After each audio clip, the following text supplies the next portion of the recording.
अस्सलाम वालेकुम रहमतुल्लाहि वबरकातुहू। रमज़ान का चाँद दिखा और हम लोग बाबा सरकार के दरबार जोगल गुजा में नमाज़ पढ़ने को जाने के लिए तैयारी कर रहे थे। वहाँ पे दरबार में गुलाब के फूल और कलियाँ छुड़ाकर हम लोग तैयारी किया।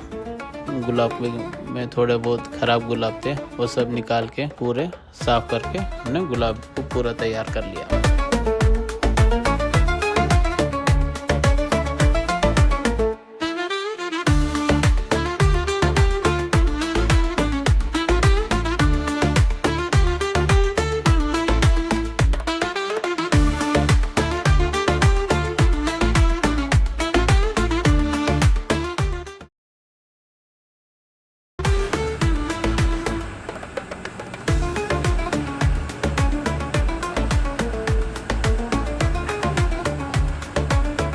फजर की नमाज के बाद गाड़ी निकाल के लगभग 6 बजे हम लोग जोगल शरीफ के लिए निकले। जोगल शरीफ को निकलने के लिए हमारा और एक दोस्त को तैयारी कर रहा था, तो उसको इंतज़ार करके फिर उसके साथ हम लोग वहाँ से निकले। ऑन द वे हम लोग कुनिगल होते हुए जब हासन के नज़दीक पहुँच रहे थे तो लगभग 8:15 बज रहे थे और बहुत सारा कुहासा था। इतना फॉग और इस टाइम में देखकर शौक लगा हमें। ಮುಂದೆ ಕೆರೆ ಇದೆಯಲ್ಲ, ಹಂಗಾಗಿ ಶೀತ. ಸರ್ 8 ಗಂಟೆ ಸರ್ ಟೈಮ್. 8 ಗಂಟೆ ಆದರೆ ನಾವು 12 ಗಂಟೆಗೆ ನೋಡಿದ್ದೀವಿ ಸರ್ ಫಾಗ್. ಸರ್ 12 ಗಂಟೆಗೆ ಕೆಲವು ಏರಿಯಾದಾಗ ಸಿಗ್ತೀರಿ. ಇಲ್ಲ, ಇಲ್ಲಿ ಮುಂದೆ ಕೆರೆ ಇದೆ, ಚನ್ನಪಟ್ಟಣ. ಮನಸ್ಸರು ಮುಖ ಕಾಣಿಸಲ್ಲ ಅಷ್ಟೊಂದು ಇದೆ. ಸರ್, ಇದು ಹಾಸನ.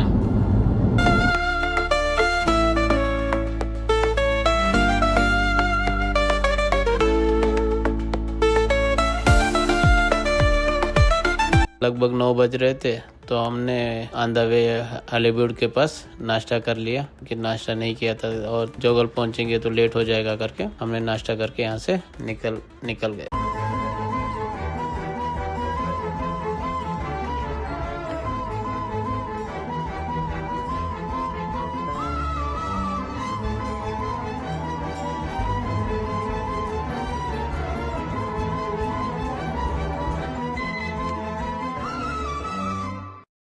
लगभग 9:15 बजे हमने दरबार पहुंचा तो दरबार में ईद की नमाज़ की तैयारियां चल रही थी।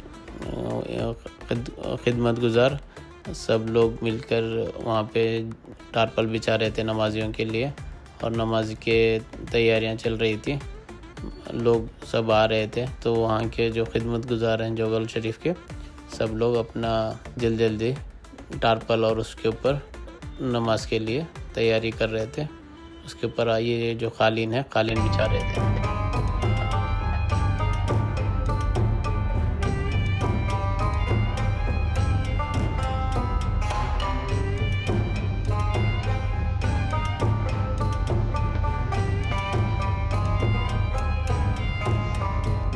Hello, 3, 2, 1, 1, 2, 3, hello, check. Hello.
जितने भी ये दरख्त होंगे, ये दरख्त के पत्ते पत्तियां होंगे, यहाँ तक के जर्रे जर्रे तक भी, यहाँ तक के जमीन का जर्रा जर्रा भी जिस रास्ते से हम अपनी जबान पर अल्लाह की बाकी बयान करते हुए आ रहे हैं, उस रास्ते का जर्रा जर्रा कल हश्र के मैदान में अल्लाह पाक की बारगाह में गवाही देगा। अल्लाह पाक की बारगाह में गवाही देगा कि मेरे मौला, तेरे इस बंदे ने तेरी पाकी बयान की है और दूसरे रास्ते से जाने का हुक्म इसलिए दिया गया कि इसमें भी सवाब है कि जो रास्ते में जो फजीलत, वो अल्लाह की जो सदाएं बुलंद की जा रही है, ताकि दोनों रास्ते में जितने भी जर्रे होंगे, बल्कि जर्रा जर्रा भी अल्लाह पाक की बारगाह में उसकी गवाही देगा कि मेरे मौला, ईद के बाद बरकत वाले मौके पर तेरे इस बंदे ने तेरी पाकी बयान की है। तो इससे बड़ी अहमियत और इससे बड़ी अहमियत और फजीलत हमारे लिए क्या? नमाज होने के बाद हम लोग दरबार के लिए निकले तो धूप बहुत ज़्यादा थी। इतनी धूप थी कि चल भी नहीं पा रहे थे, पैर जल रहे थे। जल्दी चलकर हम लोग बाबा के दरबार के अंदर पहुँचे। बाबा के दरबार के अंदर पहुँचकर जो गुलाब लाए थे हम लोग बेंगलोर से, उसको बाबा के दरबार पे, बाबा की मज़ार पे, जो कलंदर शाह बाबा के दरबार की मज़ार पे हमने अता किया। गुलाब और अत्तर और गुलाब का पानी, इतना हमने चढ़ाया। फिर यहाँ से निकलकर हम अम्मा जान बाबा जान के दरबार पहुँचे। वहाँ पे भी फूल और गुलाब के फूल और अत्तर, ये सब हमने वहाँ पे भी अता किए। फिर वहाँ पे दुरूद और सलाम पढ़ के वहाँ से हम लोग निकले। हम लोग जोगल शरीफ में जैसे दुआ सलाम सब होने के बाद लंगर शरीफ का इंतज़ाम था, तो लगभग 1 बज रहे थे। तो लंगर हम लोग में जाके खाना खा के फिर वहाँ से हम लोग निकल गए।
लंगर ख़त्म होने के बाद फिर हम लोग अम्मा जान बाबा जान की दरबार में पहुँचे और यहाँ पर भी हमने गुलाब और संदल और अत्तर और गुलाब के फूल दरबार पे हाजिर करके दुआ और सलाम पढ़ के फिर यहाँ से हम लोग निकले। जोगल शरीफ से निकलकर बाणावर होते हुए बाणावर गवी में भी सलाम पायम हाजिरी देकर फिर हम लोगों ने टिपटूर पहुंचा। टिपटूर से आगे नौनी करे करके है। नौनी करे में जलालुद्दीन बाबा सरकार की दरबार है, वहाँ पे भी हाज़िरी का शर्फ अता कर हुआ। वहाँ पे फिर हमने सलाम पयाम करके वहाँ से फिर हम लोग निकले। जज़ाकल्लाह खैर। बाबा सरकार का करम है, केवल बाबा सरकार का करम था कि हमें हाज़िरी का शर्फ अता हुआ और हमारी रमज़ान की ईद उल फितर की नमाज भी अदा हुई। फिर हमें ख़त्म का भी शर्फ अता हुआ और दुआ किए सबके लिए, और अल्लाह हमारी दुआ कबूल करे और हमारे रोज़े इफ्तियार, रोज़े को और इबादत को भी कबूल फरमाए। आमीन आमीन। जज़ाकल्लाह खैर।